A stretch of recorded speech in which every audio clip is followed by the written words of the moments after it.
రాయన్ తల్లిదండ్రులు రాయన్కు మేము మార్కెట్కి వెళ్తున్నాం, సాయంత్రం వరకు తిరిగి వస్తాం అని చెబుతారు. కాని 2 రోజుల తర్వాత కూడా వారు తిరిగి రారు. రాయన్ తన తమ్ముడు, చెల్లి కలిసి ఒక సాధువు ఇంటికి వెళ్తాడు. రాయన్ సాధువుకు జరిగిన సంగతి మొత్తం చెబుతాడు.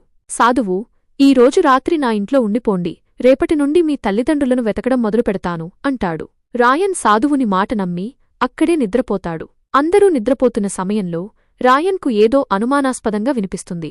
అతను జాగ్రత్తగా వినేసరికి సాధువు తన చెల్లిని అమ్మానని మాట్లాడుతున్నాడని అర్థమవుతుంది. రాయన్ వెంటనే తన తమ్ముడు, చెల్లిని తీసుకుని అక్కడి నుండి వెళ్ళిపోవడానికి ప్రయత్నిస్తాడు. కాని సాధువు ఎదురుగా వచ్చి అతని చెల్లిని పట్టుకోవాలని ప్రయత్నిస్తాడు.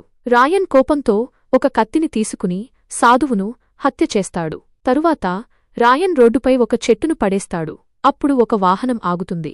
రాయన్ తన తమ్ముడు, చెల్లిని ఆ వాహనంలో ఎక్కించి తాను కూడా ఎక్కిపోతాడు. ఉదయం అందరూ వాహనాన్ని ఖాళీ చేస్తుంటే వీళ్లను అందరూ చూస్తాడు. అప్పుడు రాయన్ ఒక కత్తిని పట్టుకుని వారిని బెదిరిస్తాడు.